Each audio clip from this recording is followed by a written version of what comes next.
सर्वप्रथम तुमचं अभिनंदन करतो आणि तुमचं स्वागत आहे या ठिकाणी। मित्रहो, आपली मागणी रास्त आहे, कारण आपल्या मागणीच्या विरुद्ध त्रिसदस्यीय बेंचने जो निकाल दिला होता त्यावेळेला अधिसूचना काढलेली होती। शासनाने उद्धव सरकारच्या काळात ती अधिसूचना रद्द केलेली आहे आणि ती रद्द केलेली असताना सरकारने आता आपल्या बाजूने ॲफिडेव्हिट देऊन आपल्याला पेन्शन देणं गरजेचं आहे, म्हणजे आपली बाजू न्यायिक आहे। एवढंच नाही तर फेब्रुवारीमध्ये आणि जूनमध्ये आपल्याला नागपूर खंडपीठाने आणि मुंबई उच्च न्यायालयाने आपल्या बाजूने निर्णय दिलेला आहे। आपल्या अनेक बांधवांच्या बाजूने सकारात्मक निर्णय असताना सुद्धा सरकार आपली गळचेपी करत आहे। एखाद्या ब्रिटिश सरकारसारखं सरकार आपला आवाज दाबत आहे। आपण वर्षानुवर्ष अगदी पावसाळी हिवाळी अधिवेशनात सुद्धा नागपूरला सुद्धा आंदोलन करणारे आपण सर्व शिक्षक काय मूर्ख आहोत का? आपल्याला काही कळत नाही का? अहो, आपल्या बाजूने न्यायालय निकाल देत आहे, न्यायालय आपली बाजू मांडतंय आणि सरकार आपल्या बाजूने निर्णय घेत नाही।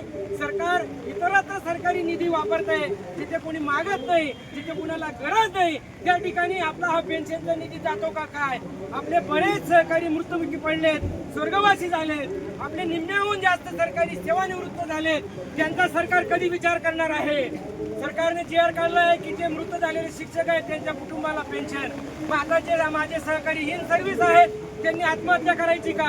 माझे सर्व सहकारी थोड्याच दिवसामध्ये मग यांनी दिलं नाही तर राष्ट्रपतींना निवेदन देणार की माझ्या कुटुंबाला पेन्शन मिळणार म्हणून मी इन सर्व्हिस आता आत्महत्या करणार आहे। अशा प्रकारची निवेदनं तर देतीलच, पण त्याशिवाय जे शिक्षणाधिकारी आणि जे डिवायडी ऑफिसर माझ्या निवृत्त बांधवांचे प्रस्ताव नाकारतील त्यांच्यावर माझे सर्व हे सहकारी शिक्षक वैयक्तिक नावानिशी कोर्टामध्ये केस दाखल करतील। नावानिशी त्यांना आम्ही कोर्टात खेचणार। शेवटी हे प्रशासनाचं काम आहे। सरकार काय खेळतंय प्रशासनाला, दाबतंय प्रशासनाला, दाबतंय कोर्टाला, म्हणून हा आवाज इथून पुढे दाबला जाणार नाही। जोपर्यंत ही न्यायिक बाजू तडीस जाणार नाही तोपर्यंत हा शिक्षक हे आझाद मैदान आणि नागपूरचं मैदान प्रसंगी सचिवालयात मंत्रालयात चक्कर दिल्याशिवाय राहणार नाही। आणि ब्रिटिश सरकारचा हा अवतार आम्ही सहन करणार नाही। शिक्षक आहोत आम्ही, पिढ्या घडवल्या, आम्ही सरकार पण घडवून टाकू। धन्यवाद।